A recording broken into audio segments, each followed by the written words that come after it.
నమస్కారం. Welcome to జయభరస్తాన. Voluntary వ్యవస్థ వాలంటరీ వ్యవస్థ అనేది ఉంటుందా ఉండదా? చంద్రబాబు నాయుడు గారు ఎలక్షన్లు ఇచ్చినటువంటి హామీ ప్రకారం ఈ వ్యవస్థను కొనసాగిస్తారా లేదంటే తీసేస్తారా? తీసేస్తే ఎవరిని పెడతారు? ఉంచితే వీళ్ళనే కొనసాగిస్తారా తీసేస్తారా? ఈ అన్నిటికీ ఒక చిన్న మనకు తెలిసిన ఆలోచన ప్రకారం మనకు వచ్చిన సమాచారం ప్రకారం కొన్ని మాటలు అయితే చర్చించుకుందాం.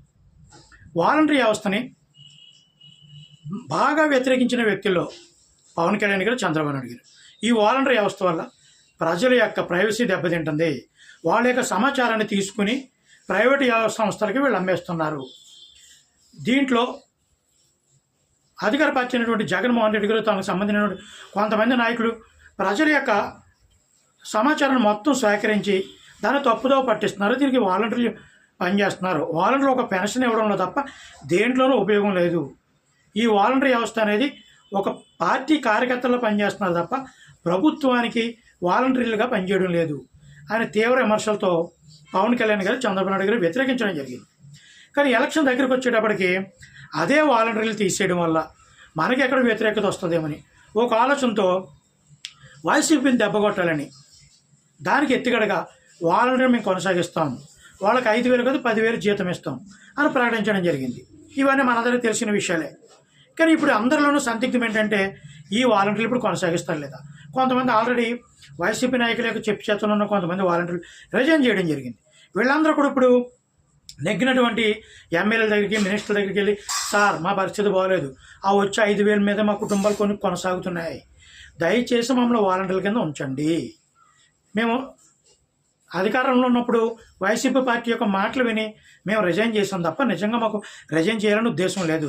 దయచేసి మా రాజీనామా వెనక్కి తీసుకుంటే ఇందులో ఒక రాజకీయ ఎత్తుగడగా టీడీపీ వాళ్ళు కానీ, జనసేన వాళ్ళు కానీ మిమ్మల్ని ఎవరైతే రాజీనామా చేయమన్నారో వాళ్ళ మీద కంప్లైంట్ ఇవ్వండి, కేసు ఫైల్ చేస్తాం. ఎందుకంటే మిమ్మల్ని కంప్లైంట్ ఇవ్వమని బెదిరించిన వాళ్ళు, రాజీనామా చేయమని బెదిరించిన వాళ్ళు కేసులు అంటే ఇది రాజకీయ ఎత్తుగడ ఒకటి.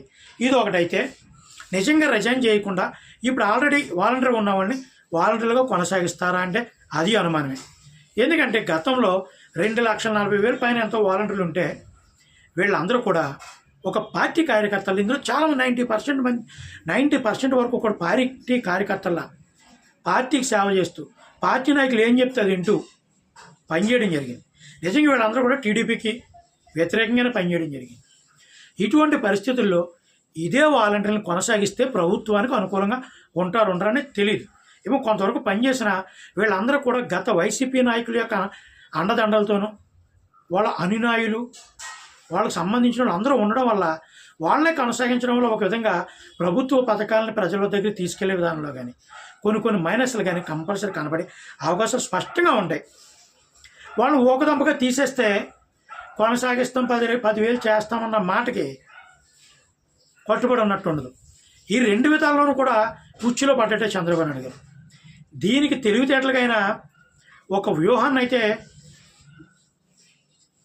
పన్నుతున్నట్టుగా మనకి అందుతుంది. ఏంటంటే వాలంటీర్లని ప్రస్తుతానికి వీళ్ళని కొనసాగిస్తూ వీళ్ళకి ఒక విధి విధానాలు పెట్టి, క్వాలిఫికేషన్ పెట్టి, వాలంటీర్ వ్యవస్థ అంటే ఎలా ఉండాలి, వాళ్ళు ఈ విధంగా పనిచేయాలి, 10,000 ఇస్తున్నాం కానీ ప్రభుత్వంలో ఈ పనులు వాళ్ళు చేయాలి అని ఒక గైడ్ లైన్స్ ఇచ్చి మళ్ళీ కొత్తగా ఒక జీవో జారీ చేసి ఇప్పుడున్న వాలంటీర్లు, రిజైన్ చేసిన వాలంటీర్లు, కొత్తగా ఉన్న వాళ్ళని కూడా అప్లై చేసుకోమని, మొత్తం వీళ్ళందరినీ కూడా మళ్ళీ ఒకసారి అప్లై చేసుకోమని ఇప్పుడున్న వాలంటీర్లు కొంతమందిని సెలెక్ట్ చేసి మిగతా ఎక్కువ పర్సెంటేజ్ టీడీపీకి అనుకూలంగా ఉన్నవాళ్ళు, జనసేనకు అనుకూలంగా ఉన్నవాళ్ళు, ఎన్డీఏ కూడా అనుకూలంగా ఉన్న వాళ్ళని ఎన్నుకోవడం జరుగుతుంది. కంపల్సరీ జరుగుతుంది. ఈ విధంగా ఎన్నుకొని తద్వారా ఒక కొత్త వాలంటీర్ వ్యవస్థని కొనసాగించడం జరుగుతుంది అనేది ఒక సత్యత జరుగుతుంది. ఇప్పుడు వాలంటీర్ అంటే ప్రతిపక్షానికి కొంతవరకు అదిగో వాలంటీర్లు తీసేయారు, ఉన్నవాళ్ళు రిజైన్ చేశారనే అవకాశం లేకుండా, ఆ ఉచ్చులో పడకుండా కొత్తగా ఒక జీవో జారీ చేసి కొత్త వాళ్ళని పాత వాళ్ళని కూడా అప్లికేషన్లు పెట్టుకోమని అందులో కొంతమందిని ఏళ్ళకు అనుకోగా ఉన్న వాళ్ళని కొనసాగిస్తూ మరి కొంతమందిని రిక్రూట్మెంట్ చేసుకుని వ్యవస్థను కొనసాగిస్తారనేది మనకు తెలుస్తుంది. మరొకటి ఏంటంటే చాలామంది 5 మందినో 6 మందినో పెడతారండి. లేదు గ్రామంలో గతంలో 30 మంది ఉంటే తగ్గిస్తారు, ఎంతో కొంత తగ్గించి ఒక 20 మంది 25 మందినో కొనసాగించడం జరుగుతుంది తప్ప మరీ భారీగా అయితే తగ్గించారు. ఇది మాత్రం వాస్తవం.